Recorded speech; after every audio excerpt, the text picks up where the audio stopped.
Hi everyone, welcome to the Corriedale reviews. Before I begin, I just want to say a big thank you. Our subscribers have just reached 10 million, so thank you all very much. Keep clicking that red subscribe button and soon, you never know, we'll have more subscribers than Logan Paul or KSI. Okay, so let's begin the Corriedale review for Coronation Street between the 6th of August to the 10th of August. And where do I start? Well, let's start with the pub. Let's start with Henry and Gemma. And I'm glad that, because we know that Henry was up to something, I'm glad that it wasn't something so big that it would result in their relationship, Henry and Gemma's relationship, ending. Because I really like Henry and Gemma together. And I really don't want to see Gemma and Chesney, because Chesney's such a miserable person. I just really don't. I mean, I don't mind Chesney, but it would just be wrong for him and Gemma to be together, because he's just so miserable and just so dull and just the complete opposite of Gemma. If they ended up going out together, Gemma would just become just right boring, just like him. Like, nothing against Sinead, but Chesney and Sinead worked together. Chesney and Katie worked together, but Chesney and Gemma do not work. Gemma and Henry is fantastic. I really like Henry. He's a great character to have on the cobbles, and I really hope that there is a future for Henry and Gemma. It is a shame that Gemma won't be the next landlady of the Rovers, because I really think that it would be a fantastic change to see someone like Gemma in charge of the bar. The Corrie writers wanted a more stoic character, and they decided to make the new landlady Jenny. Jenny works. I mean, it was a little bit hard to believe that she went from, oh no, Johnny, don't buy the Rovers, to, I'm going to be a landlady, I can't wait. It was a bit too quick, her whole change of heart, that Johnny just had to say the right words, and all of a sudden Jenny's completely on board with the idea. A little bit hard to believe, but I prefer it when a storyline's resolved quickly than just dragging on and on. Toya was sick of being in the pub. Peter wanted to get rid of it, so we needed a change, and I'm glad that finally we do have that change, because we've been expecting the change for so long. Finally we have our new landlord and landlady in Johnny and Jenny, and I'm glad that Johnny and Jenny are an item, because I think Johnny and Jenny works better than Johnny and Liz. But there is that awkwardness between them where Johnny, I mean, how dare he say something like that to Liz? That's such a horrible thing to say to somebody. Maybe you should resign in the next 3 weeks or so, just so it doesn't look suspicious. And then Liz is like, if you don't want me to work, you're going to have to sack me. There's no way I'm resigning.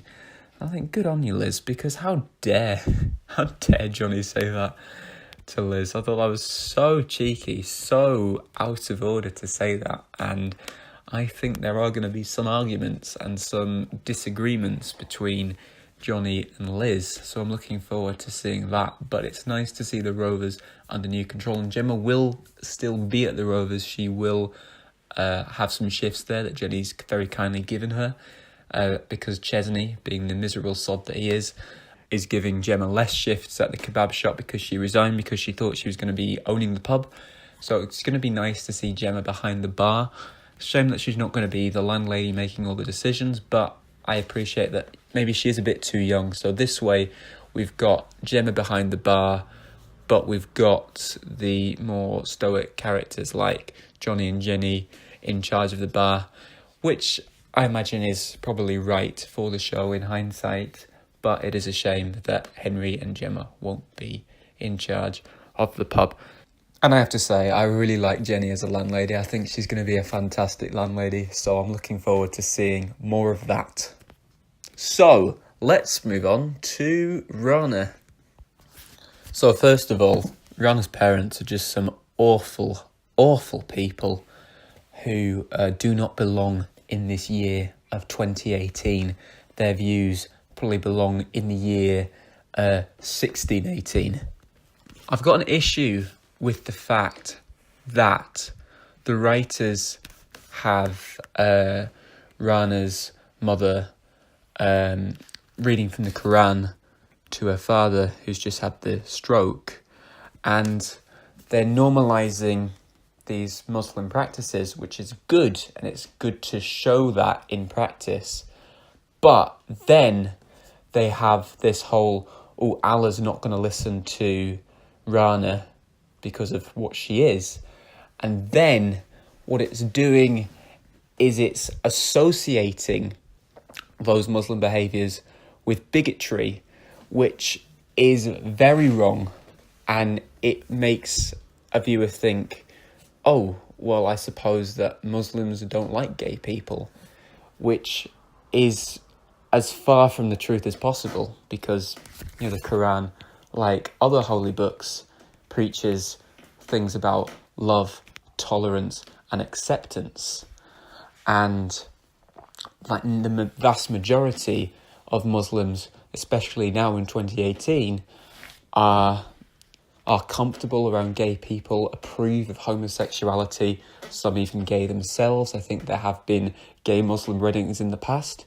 So you have this reading of the Quran, which is a good thing to show in a soap because it normalises that practice and shows that it does exist in the society. And then you have this whole, Allah's not going to listen to Rana. So it becomes a negative instead of a positive, that, oh, we've got some Muslim characters as, oh, I suppose all Muslims are bigots. I mean, it's not true. I suppose even with the Muslim characters we've got in the show, like Yasmin and Alia and all the Muslim characters from the past, like Cal and Zidane, all of them would be and are accepting of Rana, and they have absolutely no problem with it. But we don't really see them practicing their religion. The only time we've really seen Islam practiced that I can remember is that scene on Wednesday with the reading of the Quran, and then afterwards Allah's not going to listen to Rana. So I do take a lot of issue with that because it might associate Islam with bigotry and non-tolerance and non-acceptance, which it just completely isn't. So, and Rana's mother, it's just what a horrible woman. And how dare Rana apologise to her mother on the Friday? Like, how dare she take blame for what happened, because she had nothing to apologise for. It is completely unfair. What does her mother want her to do? Does her mother want her to be miserable or in a loving relationship with a person that she deeply cares about? I mean, what sort of mother doesn't want that for her children, or father as well? So it is a shame, and it's good for the writers to show that bigotry does exist in our society and it is prevalent. But what I don't like is how they normalise the Islam practices and then make it seem as though Islam is associated with bigotry and homophobia.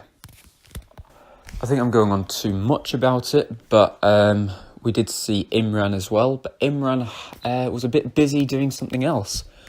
What I like is we actually get to see what Imran's job entails. In Coronation Street and Emmerdale, a lot of the time you will see characters interviewed at the police station and you'll see a duty solicitor next to them. But I like how we've actually got a main character that is a duty solicitor, and it's interesting to see what a duty solicitor goes through when they go to the police station, they're debriefed by the police and they meet the client for the first time and they have a chat with the client. It's nice to see the job of a duty solicitor shown in the soap. I really appreciated that. I've always been someone interested in law and everything like that, so it's been nice for me to see that. I think it was nice for the viewers as well to see what Imran's job entails. And it was also a very good reveal because we eventually meet Duncan and see Duncan trying to frame Sally for his heinous crime. Imran initially very sceptical, but then we get Imran's... Now, I don't think that Imran believes Duncan, but he's trying to get dirt on Sally. For Imran, it's the case that he has a job to do. He has to represent this client. That is his role. It is his duty. So it means he has to testify against Sally. He has to represent somebody that's trying to frame Sally, get Sally imprisoned, because he's got to take his client's words as gospel. That's what a lawyer has to do. If, for instance, Duncan said, oh, by the way, I did do it, but let's try and frame Sally, then Imran has to step away. He has to say, well, no, you just told me you were lying. But the fact that Duncan swears it, Imran has to take his word as the truth and represent him in court. So I think next week we're going to have maybe a bit of a showdown between Sally and Imran and Tim as well, as they laugh off the ridiculous claims that Duncan has made. It's interesting. Is Sally Metcalfe going to go to jail? Will Tim go to jail as well? It is exciting. It's going to be a few good weeks. For me personally, Coronation Street has just overtaken Emmerdale as my current favourite soap after the awful week we had with Emmerdale, as you can see in my Emmerdale review. Obviously, I'm still going to watch both soaps just for the sake of you guys. I don't think I can say that much more about Duncan because we don't know much, but I'm sure that there'll be a lot to say about him next week, so we're going to have to wait until then, unfortunately. But I'm excited. So, Abby and Steve. No.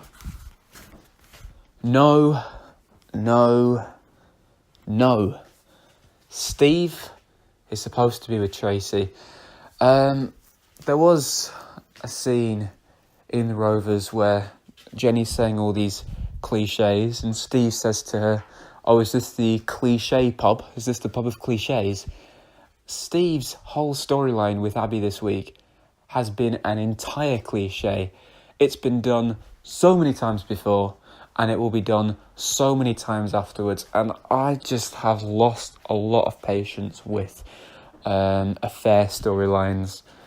You have the scene where Abby and Steve are having a heartfelt conversation. Abby leans in, Steve leans in. Guess who walks in? Tracy at that exact moment. Oh, never seen that happen before. What a twist that is. Oh, hi, babe. Hello, my best friend. Hello, my fiancé. Oh, wow. Oh, didn't see that coming. I hope he's looking after you. Oh, a character has never said, oh, I hope that her fiancé is looking after her best friend before, and be completely oblivious to what's actually going on. That's never happened before. Wow, Coronation Street. Groundbreaking storyline there. Wow, never seen that before. I mean, it was pretty obvious as soon as Abby and Tracy became best friends that something like an affair between Abby and Steve was going to happen. I really don't want it to happen. I want Steve and Tracy together. I think Steve and Tracy are a good couple. I know Steve's having his doubts about Tracy, but I think they've got a kid together. It's just in everyone's best interest for them to be together.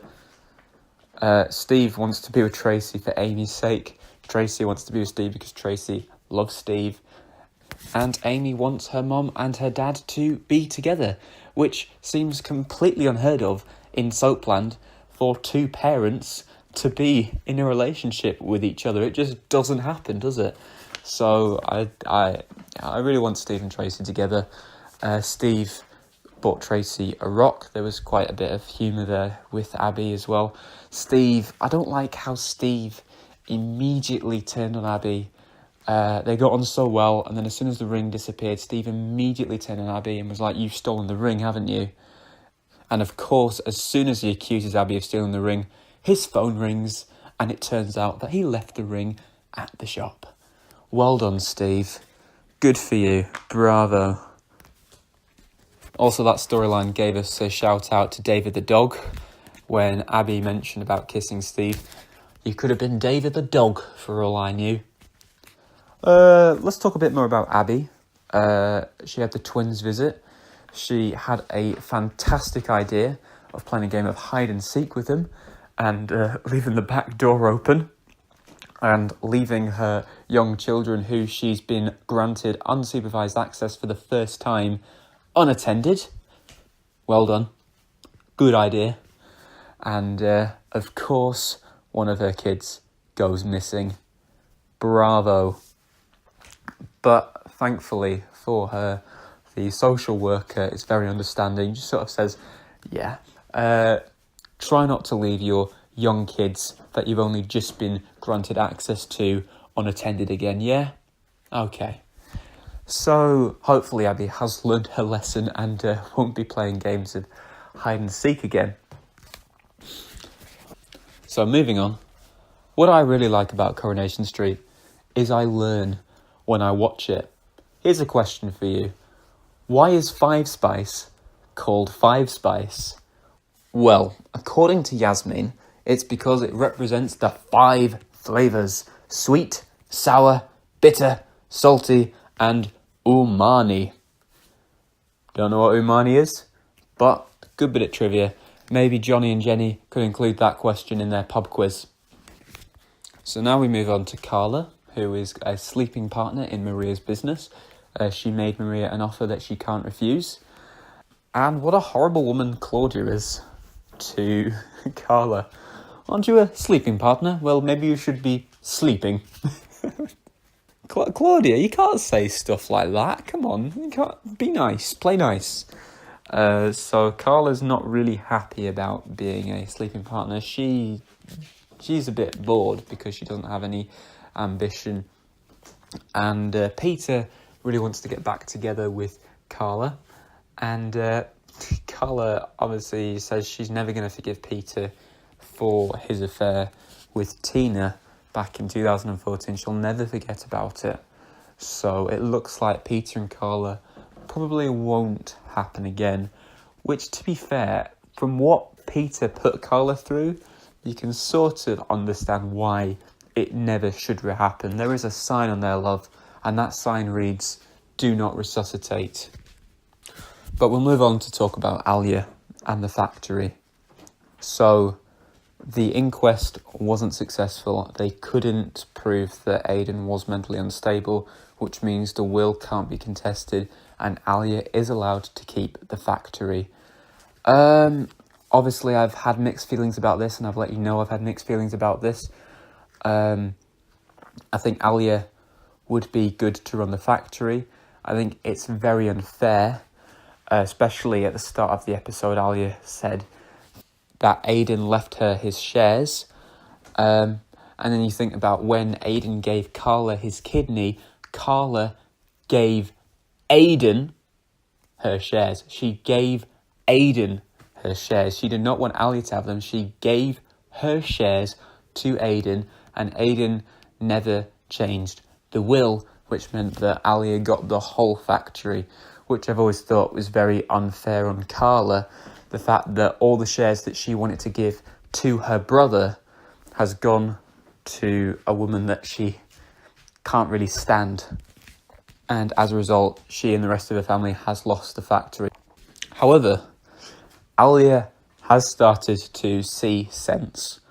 She was given a video made by a university student interviewing Aidan after he gave his kidney, going on and on and on about how his family are the most important people in the world to him, that he would do anything for his family. He, without hesitation, gave Carla his kidney, but when asked if he would do the same for a stranger, he said, well, if he's honest, he probably wouldn't do the same for a stranger, because when you think of the risks of giving away a kidney, why put yourself through that for a complete stranger? But for someone that you deeply care about, There is no hesitation. There is no, oh, I can't. So we see him just talk about how he loves his family. It takes a while for Alia to eventually get the message. And then Sarah's a bit worried because she's like, but if you give Carla the factory, she might not need me and I might lose my job. So she's trying to help Alia make the wrong decision of keeping the factory instead of giving it back to the Connors. I think that Alia should try and work out a deal where she keeps the shares that she was intended to have by Aiden, and she gives Carla back her half that she had in the factory, because obviously there's no way that Carla wanted Alia to have her shares. She wanted to give them to Aiden, who'd given her his kidney. She wanted to do that as a thank you. She didn't want Alia to have her shares. She wanted those shares to belong to Aiden. So I think I'm glad that the writers haven't just gone like, oh, we should have Alia in charge of the factory. Let's just let Alia run the factory. No, it's we've got a sense of morality where Carla is going to be allowed to get her shares back. Obviously, it's hard for Alia to give the factory away, but it looks like Carla and the Connors will get the factory back, which is good. But I think Alia should try and keep some of her shares. She should try and keep the shares that she would imagine that Aiden intended her to have, and try and go for a bit of job security as well to make sure that Carla doesn't push her out. I'm sure Carla would be very grateful for getting the factory back because it's an unforced decision. We'll have to wait and see. We'll have to see what happens. I think that brings me to the end. I think that I have mentioned everything that is possible to mention that's happened this week on the cobbles. Standout characters for me this week have to be Gemma and Henry, especially Henry. It's nice to see a bit more of Henry. Characters that I've not enjoyed, as always, don't enjoy Michelle, and Chesney just needs to learn how to smile. He needs to cheer up. He needs to stop being a miserable sod. And yeah, a good week. A better week than the Dales. And I'm looking forward to seeing what's going to happen next week. I am looking forward to seeing what's going to happen next week on the cobbles, because it looks very promising. It looks like a lot is going to happen. No real standout storyline. They've all been really good, except for the Abby and Steve saga. That has been my weakest storyline of the week. I'm hoping that nothing more comes of that, but you know what soaps are like. It's going to go somewhere, and Tracy's going to find out, and it could be the end of Tracy and Steve, which I really don't want to see. But that's soaps fear, isn't it? You've just got to put up with that in soaps. But thank you for listening. Make sure you smash that subscribe button. You liked the video. Leave me a little comment just to say you enjoyed it, you didn't enjoy it. This was your favourite storyline. This was your least favourite storyline. Corriedale reviews. You forgot to mention this. Oh, I like how you've mentioned that. And could someone please leave a comment saying what Umani is?